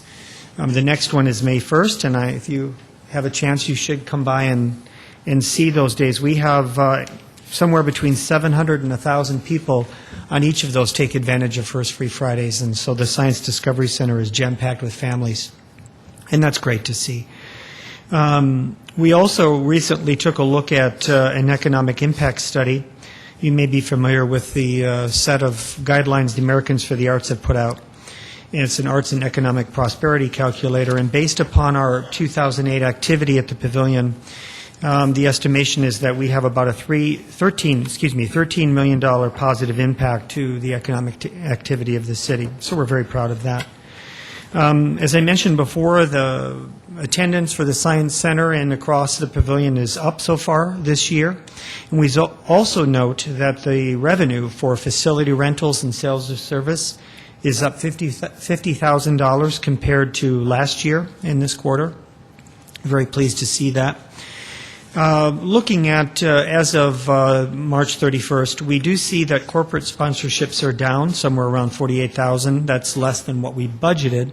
But we make note of the fact that most of our business and corporate sponsors are holding off and intending not to make decisions in terms of their support until later in the year. So it's a little early to estimate where we might end up in terms of corporate or business sponsorships. One thing I would note, though, that we see a pretty important increase in memberships. Families see memberships as a great value, and of course it is. So we're happy to see that families and individuals are taking advantage of memberships because they do represent an opportunity to experience the pavilion on several occasions at a great value. Our year-end projection so far still remains at a positive variance of $48,000, and we're doing everything possible to stay on that positive track. Going back to accreditation, one of the great things that comes about are international exhibits, and you'll notice that coming up in May is the Rodin exhibit. And that's free starting May 9th to the community, and that is just an unprecedented opportunity, and we hope everyone from not just this city but from the region comes to see the Rodin exhibit. A couple other quick bullet points. We recently announced the Husby series, and I think I left a brochure with you, subscription series, and we had quite a lineup at the box office last night for people renewing their subscriptions, and we're excited to see that. Another performance of the Ain't Misbehavin' Tonight, so if you're free, come on down the pavilion and see Ruben Studdard from Idol fame. Another performance of that and a chance to subscribe tonight at our box office. And another quick update is I'm sure all of the city council are registered to run in the 5K race. I think so, Vernon? Yes? For our wellness festival this Saturday. And last quick note before questions is that you may recall that June 1st of this year represents our 10th anniversary, the actual date of the doors opening, and you'll hear and see a lot more about 10-year celebration activities. And that's something very, very important for the community to note. And on a maybe more personal, professional note, I'm coming up to my one-year anniversary as president and CEO of the Pavilion. Very honored and excited to be the president of such a fine institution. And I just want to say to you that, as you know, I know all of you come to the Pavilion frequently, and it's really great that you do. One thing I want to say is not only is it true that we have a board of trustees and committee members from the community who come there and donate so much of their time helping us succeed, but I want to say, too, that the rumor that I heard that there were dedicated staff members, both full-time and part-time there, has proven to be even more than true. They cherish every dollar that comes into that place, and I really, in all my career, have never seen people working harder to maximize every penny that comes there, keeping that place safe and clean and beautiful, and I'm very proud to be a leader of such a marvelous team. So that's my quick 2008 and 2009 bullet points at this point, and any questions that you have, I'd be pleased to take those. Mr. Anderson. Yeah, Gary, first of all, I want to thank you for taking some time and spending some time with me last week and Yes. discussing some things down at My the pleasure. Pavilion. My first question would be on your Free Fridays. Do you have flyers that are sent out or any informational that can be emailed to the council? Yes, absolutely. We will definitely get information to you. We're putting information out about Free Fridays on a pretty regular basis. I'm not sure that you received one today, but it's in our newsletter that goes out to about 15,000 homes. And we do a press release in advance of each of them, and I'm sure another one's about to go out, and those are announced. And so anything I can do to help you get word out to your constituencies, happy to do, because they're very popular. And I'll say one more thing about that to the council and to everybody. One of the great advantages of the Free Friday is that we get those 700 or 1,000 people in the doors. And one thing that we do is we give them immediate reason to return, because not only do we want them to come on those Free Fridays, but we want them to come back, because you can't see it all on one Friday. I mean, the Visual Arts Center is one of the more astounding set of galleries I've seen. And so we try to entice them to the other end of the building, but what we really do is give them an immediate reason to return, and we're starting to see those folks not only come on that Free Friday, but we'll see them within a few days to come again, because again, they get so excited they can't see it all. So it's a great mechanism to get folks to come back. Okay. Also, you were discussing memberships. What are the type of membership options that the Pavilion has? Yes. Not only just the corporate, and then we know the adult. Do we have like youth memberships also? Yeah, there's a whole list, and I quite frankly don't know if I could recite them all to you, but we try to create a membership that meets every sort of need that's out there. So the one quick way to learn about memberships is online at WashingtonPavilion.org, of course. And don't hesitate, anybody can give us a call down there, and our membership leader, Rachel, will be happy to help with that. But there are many different ways for either individuals or families to get a hold of membership. And I think one thing, Kenny, you're alluding to is the fact that one of the reasons that we push them pretty hard is it gives people a discount. The more they use it, the more discount they get. So they have the great advantage. And I think in these economic times, people are obviously looking for value, and the membership is just a really, really great value. And one last one, Of course, Kenny, no problem. Also, per our discussion, tell us a little bit about how the Pavilion has opened their doors during other events downtown now to let more people take advantage of the options and the things that are available in the Pavilion. Well, one of the things, Kenny, when I came, and I heard loud and clear from you when I first started, and something I really believe in, and I believe I've been charged with, is to continue to work at making the Pavilion accessible to everyone. And I think it's always been true, but I think we're really dedicated now to that. The First Fridays, of course, are a big part of that. But I think there are more and more activities that we're doing in the Belvis Theater and across the Pavilion that hopefully will be attractive to a wider and wider demographic. And also, I think part of it is getting out into the community and taking people by the hand and saying, you know what, you are welcome. And that's really starting to pay off, too. I love getting out and inviting people to come in. For instance, instance, another example might be with Automania. I think last year, the pavilion may have been closed on that night, and here's 15 to 18,000 people downtown. So this year, the doors will be open and people will be able to come in. In fact, I don't know all the details, but I think some very special cars are going to be sitting on our stage. So people who maybe have never seen the Great Hall, but will be enticed to come in because of the cars that will be sitting on stage, will have the chance to come in and see that too. And then hopefully they'll come back for something else as well. So I hope that That's exactly where I was headed. Thank you, Gary. Thank you. Thank you. Councilor Jameson. Gary, this is about my first annual year. I've been hired, or working here about a year now, same as you. You started when I did. I just wanted to say, I think you're doing a fine job when you saw some of the downturn coming, and you're able to trim out of your budget what you needed so you could come in as the same budget as last year. But I just wanted to say good job. Thank you. I appreciate that very much. Councilor Knudsen. Mr. Wood, I'd just like to say that I just think you've been a really refreshing addition to the Washington Pavilion, and I've been a great fan of the pavilion since it's opened its doors almost 10 years ago. But I guess I just like to say that I just think it's been really refreshing is the best word I can think of, is that when I have made suggestions to you, when I've run into you or by email, and I'm always incredibly candid, probably too much so, but anyway, you've always just been so gracious, but you've never said to me, no, Dee, we can't do that. No, we can't. No, that's, it's just not been business as usual this last year, and I really appreciate, we're really thrilled to have you in our city. And then would you just remind us, Councilor Brown has given us a good review regularly last couple of months as far as the numbers during the Free Friday, but would you just remind the listening public what hours that runs? Yes, it's from 5 p.m. to 8 p.m. Okay. And people can just come on right on in. In fact, I think we just send them right up to the second floor, and they get a special sticker, and off they go. So, but those are the hours for First Free Friday, and as I say, they're very, very popular. And then my last question, and I should not have to ask this because I think your newsletter is, or our newsletter, I'm a member of the Pavilion, our newsletter is done very nicely and very user-friendly, but I have to confess I've not been to one of the Cinedome shows for a while, and I used to never miss them. So would you just remind the listening public what shows are on right now? I know it's a different show usually for the odd hour and the even hour, and would you just give us a little promo on that? Yes, sure, absolutely. They run on the hours you were mentioning. One is called Caves, or Amazing Caves.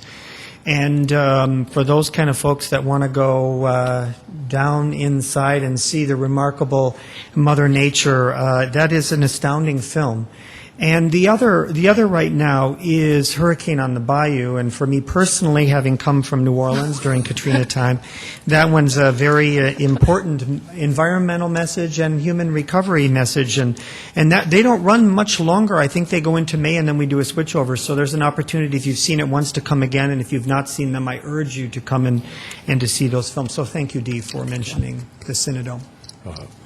Melanie, would you like to come forward for just a minute? As a former school board member and an advocate for the poor, I would encourage you to encourage the school district to allow those flyers to go home that announce that opportunity, because the kids that are closest to the pavilion are some of the poorest in the community, and I think they should hear about these opportunities and to be aware that maybe perhaps they won't have an adult with them, but they need this opportunity, and there's no way to get the news out to the schools and the flyers to the families. So I encourage you to maybe level your power to encourage that for those children. Thank you for that, Melanie. Councilor Brown? Gary, just three things. First of all, thank you for being so forthright and bringing the challenges to the council so we know. Of course. Secondly, thank you for not asking for extra subsidy. We appreciate Not at that. all. And then third, congratulations on the marketing you're doing for the upcoming Husby series. It's creating quite a buzz. Oh, good. Thank you. I appreciate that. Councilor Knudsen? And I was just thinking regarding Melanie Bliss's comment, since the school district has recently established a pretty firm policy on flyers, I kind of doubt that I'm that powerful as merely a city councilor to change that. But I do think there's a good compromise. I mean, the newsletters are free. There are stacks of them at the pavilion, and I don't know, and of course I receive one as a member, and everyone else does too. But, really, people like me could, next time I'm at the pavilion, I'm sure I'm capable of picking up a big stack. on a regular basis, and we could take those to our homeless coalition meetings, and we could make them available, I believe, at the banquet and so forth.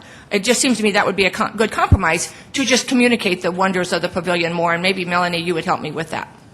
And Gary, too, please. Well, for sure. We have a lot of teachers who are either members or very active at the pavilion, and they help spread the word as well in any way they can. And one last point, Kenny asked me, and I think all of you did in your own way, about how our efforts at the pavilion are reflecting economic times. And we talk about the Husby series, that people can subscribe to. And years past, that series might have had 8 to 12 shows in it. But we knew in this year that putting together a longer, more expensive series just didn't make sense. So this one happens to have 6 shows. So the cost of subscribing is really economical compared to years past. And then if people want to add more shows, they certainly can. But it just is our effort to reflect to the community and make sure that it remains cost-effective and accessible to everybody. So again, thank you very much. Anything that you need, please just let me know. Thank you, Carrie. Appreciate you coming down. Well, that concludes the presentations. Executive session has been postponed again, which brings me to the usual question. Is there anything else for the good of the order here today? Councilor Jameson. I don't know how else to bring this up, but this MOU with the county doesn't sit very well with me. I don't know how we're going to have a better discussion of it amongst ourselves, but I feel a little awkward about how this is coming about, and that, in essence, if they were to receive this funding, they were willing to step up to the plate to fund this whole project. But if what they'd rather do is wait to make a deal with us on funding the project and then hope for the money. I guess it seems like they want their cake and they want to eat it too. I don't know how else to have this discussion amongst us, but I'm just bringing it up that I feel a little funny about it at this time. Councilor Knudsen. Councilor Jameson, I just got confused. The what part was a concern about? Well, they want to make a deal on how we're going to fund this whole project before they find out if they'll get the grant. Well, actually, I don't think that's necessarily the case. It was just that it was, way back in November that the discussion, again, in the past, we've been great partners, and we've worked actually closely with a group of them on the site committee and so forth. And so I don't think at all today that they are, I don't think that's the case, actually. Just in November when the meeting got a little bit, I don't know, maybe off track or a little bit too, we were maybe being a little bit too rushed for a decision that day, and there were, some kind of hard feelings and misunderstanding there for a while, but gee, we waited quite a few more months now, and we made it very clear as a group, I think, I'm obviously speaking only for myself, that we had several main areas that we wanted help in, and we particularly wanted numbers, because, the feel-good part of it is something, but the numbers are really important as elected officials. And so, man, I just feel like they've done a marvelous job instead of asking us they even didn't even ask us for money for an architect this time. They just went ahead and hired one themselves, and I just feel like they've answered our 4 questions beautifully, actually. So I don't feel like they're asking for an answer. It was just time after several more months for another update so we can keep this going. Well, the last question I asked John Peckus is what the timeline was, and he wanted to work on the MOU before and while we wait for an answer on the funding, the TUD funding. So I guess that's how I see it, is that they'd rather work on our agreement to fund the whole project versus wait for the TUD funding to come true or not. Okay. So that's how I took it. Mr. Brown. If I may, I think that there's some miscommunication there, because my understanding is that typically when you do an MOU, it takes a long time to put those together, and that we begin that process. But that doesn't necessarily mean that that's the funding total that we're talking about. I think that the next step is beginning the agreement in terms of the operational, the 70-30, and the 50-50 on the capital, but not be plugging in dollars until we know exactly where they're at. Because the county, much like the city, is in its budgeting process. I don't know that they're at a point where they can even figure out if they can afford the debt service without that funding. and I don't want to put words in John Peckas's mouth, but the way I interpret it was, even if we don't get that money, we have to look at other means to get this done, because what is happening today in terms of serving that population isn't working. We have to find a way to get this done, regardless of if the $3.5 million comes from that source or we find other ways to do it. That was my interpretation of it. I hope I didn't misinterpret it or misspeak for John Peckas, but that's the way I heard it. And I'd just like to, I guess, add is, I'm not speaking for Commissioner Peckas in any fashion either, but I think it's I think it was very important that the County Commission not come in today and dictate a timeline to us. I mean, that isn't really what we want from them. We have our own budgeting process. We have not, that's being developed very seriously at the administrative level, and the buck stops with us, because we will either, we will approve it as it is, amend it, or whatever. And so, we know they have a budgeting process, and their calendar is a little bit different than ours, and we have one. And so I really appreciate the fact that, one, they just came to us today with an incredible update on answers to 4 major questions, and that they did not dictate anything to us. And I think we're actually just great partners. Mr. Jameson? Mr. Anderson? Yeah, I just request to Councilman Jameson, if we have any issues with this, I'd love to work with you, and maybe we can meet with Mr. Grogan and a couple of the county commissioners to try to alleviate any concerns you have on that. Because I was led to the belief of that we were going to wait until at least the THUD funding was approved or not approved before we were going to move ahead. And once again, it's on our schedule now, but I did appreciate the update that we were given. Mr. Brown? We're at a point in our budget process where we haven't identified exactly how to pay for these things. So there are some timing issues yet, but I'm confident that the county isn't at a place yet where they've identified how to pay for it. So I wouldn't read too much into those comments. Mr. Bennigan? I guess I'm a little bit fuzzy on the whole issue of the fact that since this is the mayor's initiative and we are in a budget year looking at 2010 numbers already, I'd like to kind of know where the mayor and the staff are in their options and proposals before we even start to consider an MOU or an operating agreement, or where the capital dollars would come from and where the operating dollars would come from, because he's already beginning to work with staff to meet some of those expectations and to entertain another $2.5 million in capital dollars and another couple $100,000 in operating funds. I think needs to come from his direction, and because it was his initiative, I think that conversation needs to happen. And I don't know where he's at with those whole dollars and cents kinds of things. Councilor Costello? Well, regrettably, we're having this conversation when most of them have left. But it seems to me a couple of things that strike me out of the conversation was that I did get the feeling from the commissioners that they were prepared to move forward on their share of 2.4 of the construction. Now, we hadn't discussed operational, but when I proposed the question, there was a lot of heads that were shaking yes, and I think the county administrator essentially said that same thing. And I agree with Councilor Jameson that I think if we were ready to sign a MOU tomorrow that said we were going to split it 50-50 and 70-30, I think their signatures would be on that page. But I also believe that that'll be months down the road before we ever get anything like that ironed out.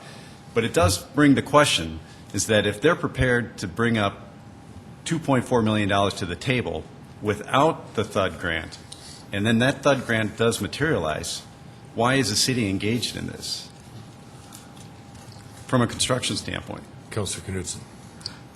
Well, they are our people also, and these homeless people are our responsibility also, and it was just always from the beginning that it would be a partnership, and I just think, that was just always the plan. I'm not aware that was always the plan, but I guess if you can bring those details to light, I'd sure like to hear where that was the plan. Mr. Anderson? I was going to say, Pat, being on the site selection committee and everything too, there's always been brief discussions, but I don't think anything's ever in concrete here. I think that's something that's going to have to be discussed among the council members, and maybe that might be something that we need to table and put into a committee to discuss that and bring a formal proposal. Well, that's what I was going to suggest. Maybe we could put this in a fiscal committee and schedule some time on this here. Mr. Brown, did you have something? Sure. The Homeless Advisory Board, just a little bit of history, was created at the mayor's initiative. The county was on board. I don't think that the county, why would the county include city employees and myself on there if they were under the assumption that this was going to be something they were doing alone? This was always billed from the beginning as an assumed partnership. So for us to say now, why would we be involved, then there's probably really no reason for the Homeless Advisory Board to exist with city officials and elected leader on it. I had one other point, but maybe it'll come back to me later. Well, Mr. Costello? I guess I don't want my comments to be misconstrued. I mean, I think while I personally struggle with some of the elements of it, it's a remarkable step forward to taking care of the homelessness. But I just wonder what the city's, where we should be at in this process. Is this a county function or is it a city function? There's no doubt that the county doesn't want us involved because they're looking for help with their funding issues. And I understand that plight, and it's a very difficult plight for the county to be dealing with. But we have our own difficulties today.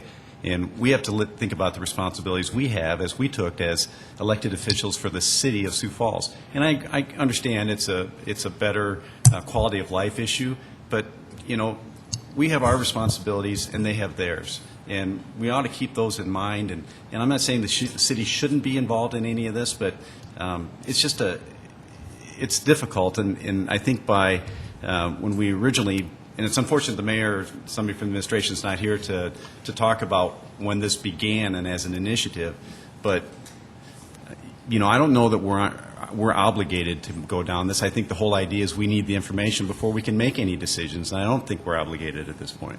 Mr. Anderson? I'd just like to request that we put in a formal request to the mayor's office and his staff to get an update from them on what direction they would like to go in this, since this was a mayor's initiative. Does that sound acceptable? I can see nodding the heads. Well, Pat and I will bring that up then. And how's the council feel about assigning this to fiscal committee after we find out where the administration is going to be? Is it a fiscal matter? Well, I think it is, but I also think we need to know what direction we're going with it before we decide what, otherwise we're talking about fuzzy stuff. And yes, frankly, and that's why I said after we find out from the administration which way they want to kind of go. So I think it's important that we get that perspective first on where they're at in the budgeting process. Mr. Jameson. I guess I want to make sure you guys know this too. I think what this group has done is provided a solution to a problem, without a doubt. That's what they did. They were set out. They had a job to do, and they came up with a solution, and they delivered it to us. I personally think that they're off track on the whole process. I don't believe we should be taking care of this group of people. We should be taking care of families and women and families who are homeless, not these guys. And all the people I've been talking to, my constituents, they do not buy this program. If we were doing this for families, they'd all open up their checkbooks and wallets and help. But these guys, they are not. That's the feedback I'm getting. I don't know what kind of public input you've been given, other than people who are involved in the program. But John Q. Citizen that's talking to me isn't buying it. And I guess that's why I have to be here and I have to say something that this isn't working. And I asked for this discussion. I'm glad we got some of it. I don't know how we can do it further, but without dragging this on and on, but that's where I'm at. Mr. Brown. We're following the Housing First model, and the reason that you deal with this chronic population first is because, unlike families and homeless children, there is no nonprofit, there is no church, there is no agency that will deal with this population, even though they're using up 80% of the resources. We have a list this long of agencies in Sioux Falls that are helping the families and the homeless children in Sioux Falls. these are the worst of the worst in terms of homelessness. No one else will deal with them. So government is stuck dealing with them. And that's why Philip Mangano, who worked for the Bush administration, came here and gave us the path that said this is what has worked in other communities to free up resources, because this group of people no one will serve. And so this is where government has to step in first and serve that population and help solve that problem. And then you move up the rungs of the ladder. As it frees up more dollars, then you can do more as a government to help the families and the homeless children in the community. So there is a science behind this, and it's a step-by-step process, because as a member of the Homeless Advisory Board, I had the same thoughts as you did. When I got on there, I thought, why would we do this population first? And Wendy Giebink, who every day of the week for the school district deals with homeless children, when she was asked to come on board, she didn't know if she wanted to be on it because of this very reasons you're talking about. But she also has seen the knowledge and the reasoning behind it and embraces this as well.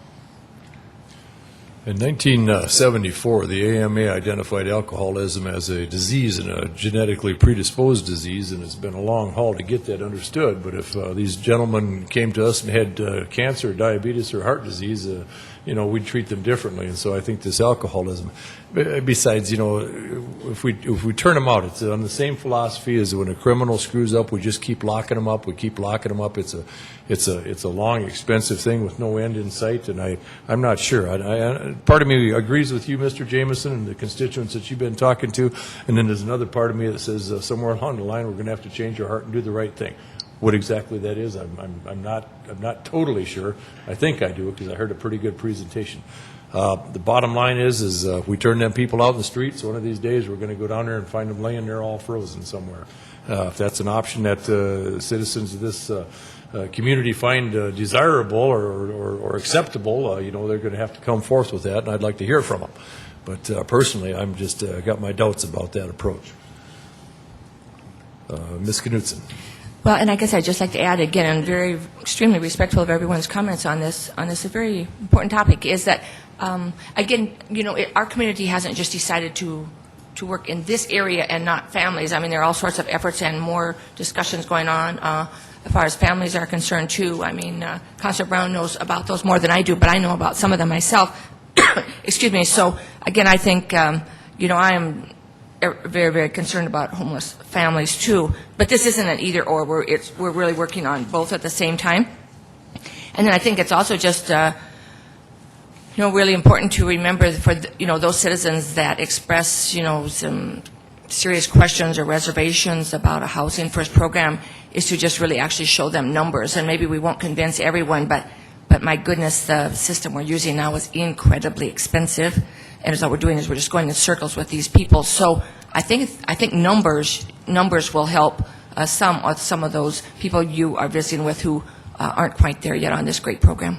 Okay, Mr. Brown and then Mr. Jameson. And in some ways, you have to think of this project, and it may not be exactly politically correct to think of it this way, but years ago, every county in South Dakota had a poor farm. Governments funded that. Those were programs that took care of the individuals that nobody else would take. No church, no organization would try to help those people, and the counties took care of that poor farm. We had a mindset change in terms of dealing with mental illness in this country back in the 1980s, and that changed the way mentally ill people were handled. And as a reminder, in the research that we did on the chronic homeless in 2005, of the 11 chronic homeless people we studied, I believe 10 of them had mental illness that was masked by the drug and alcohol abuse. And again, these are veterans. They're long-term citizens of our community. One of the misconceptions is that these people are transients coming through. That's not the case. These are long-term citizens of Sioux Falls, our citizens who, in some cases, to no fault of their own, have suffered from mental illness all their lives, and their families even have rejected them. Their families don't know what to do with them. And so this project, for me to help wrap my arms around it, I think of it much like the poor farms that South Dakota used to have for those that nobody else would take. Councilor Costello. Vernon, I asked this question because I just don't know, but in the old days, so to speak, with county poor farms, I presume the county was funding those. Isn't the county responsible for indigent care? It is. But what I see as the difference in today's world is when we talk about the next tier, the families in Sioux Falls that are struggling from homelessness, what is drawing those people here? Is it Minnehaha County or is it Sioux Falls economy? And in what we've seen in examples across the country, governments have had to pair up in order to make this happen. And we do see direct results, even monetarily in Sioux Falls' budget, as a result of this program. You can look at those Safe Home project numbers.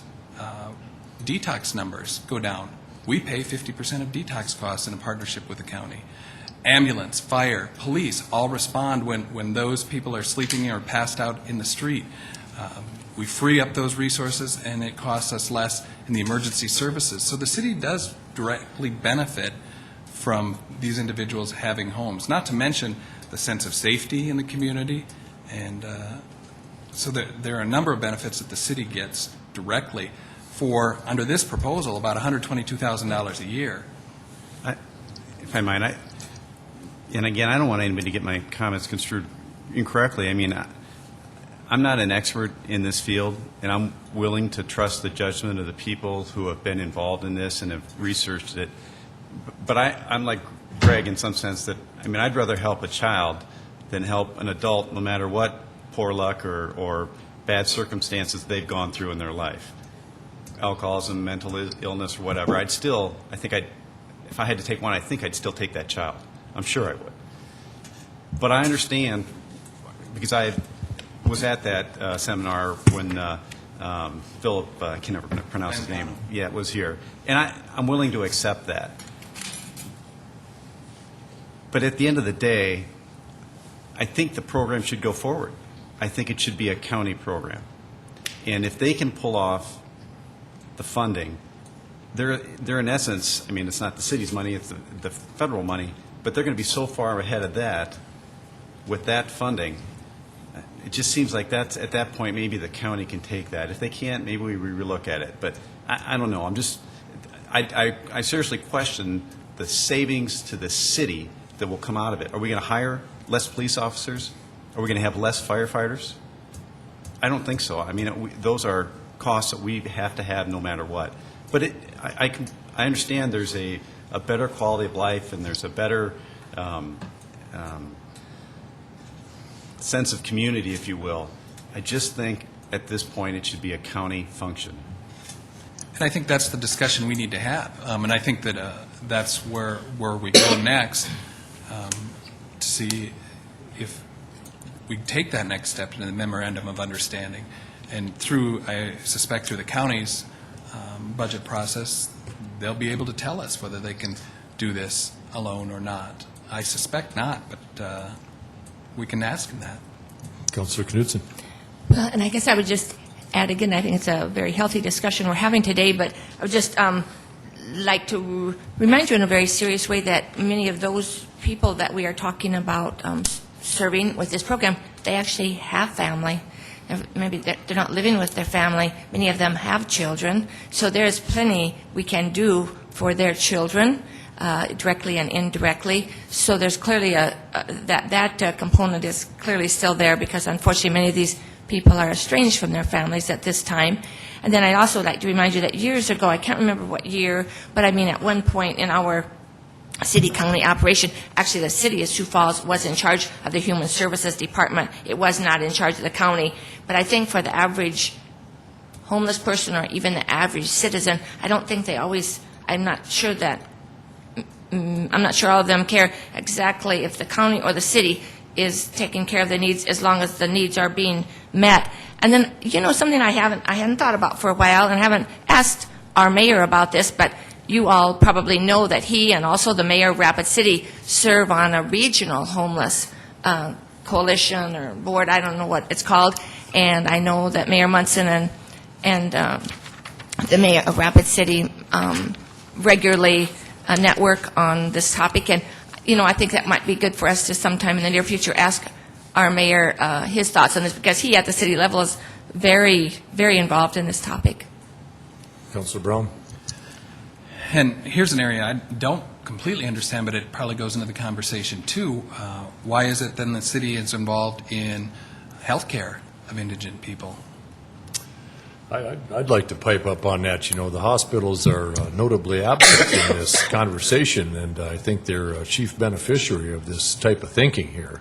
And I would like to see them at the table talking about something. I'm not sure how much the county pays them, or if they get discounted rates for indigent people that they do get paid back from the county, or how much they write off at the end of the year and how much we're saving them. I don't know what those numbers are, but you know, the talk is significant, and I just haven't seen them at the table. And I do believe that both hospitals and the VA need to be here on this one as well. And Bob, they are involved in the conversations. We've gone to both major hospitals in the community and visited with them about this, and they do see benefit. We haven't been able at this point to plug them into the whole system, but they're aware of what's going on. So you would anticipate maybe at some time they become players in the process, Mr. Brown? We hope so. Very good.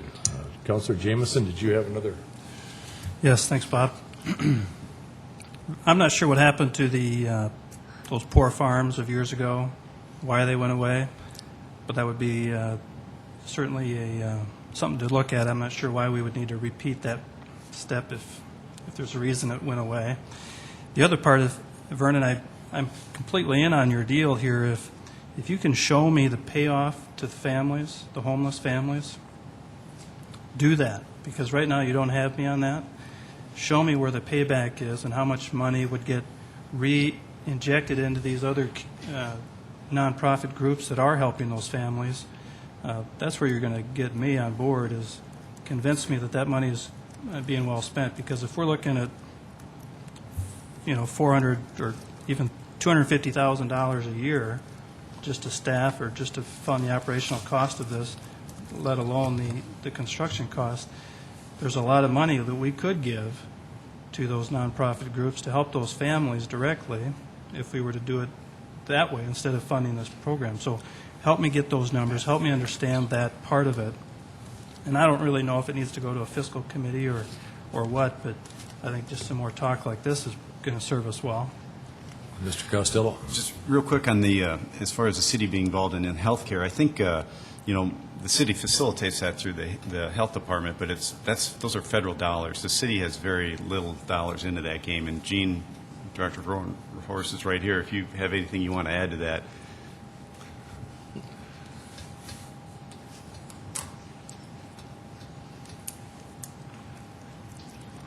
I'll have to apologize. What was the question?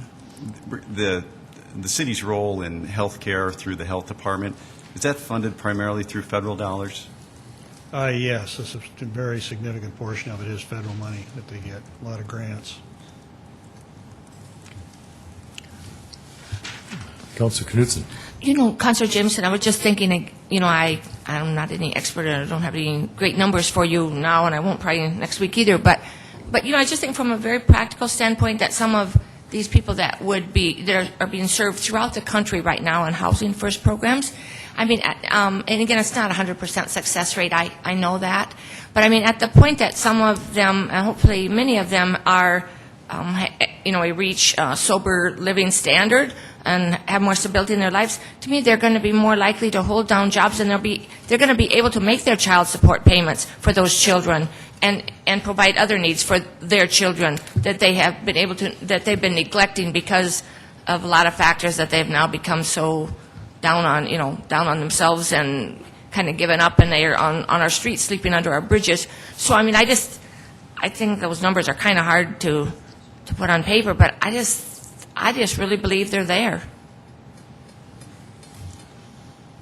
I'd like to bring you up to speed a little bit on the Poor Farm. It was located on 60th Street North on the east part of Sioux Falls up there by where the street is where Burger King's up there.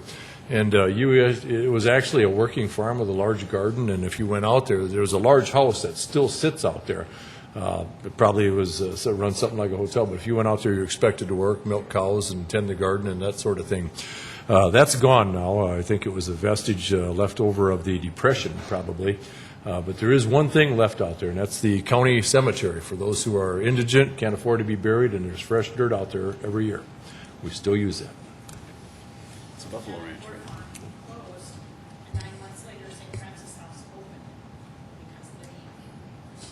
I'd like to suggest we adjourn. Mr. Brown? Just one point to show in terms of the families. All of you are probably aware of Heartland House and what it does to help families get on their feet. But there is a segment of family population out there, and Melanie can confirm this for me, that they won't take because they don't believe they can rehabilitate them. So what do we do with those families? There are families out there so broken that nonprofits and churches won't handle them. And those are the families that, again, government has to help take care of, those least able to take care of themselves. Well, I believe Ms. Knutsen's right here. We all are going to need a break. We've got to come back to work here in an hour. So I'm going to adjourn this meeting. We'll see you all at 7.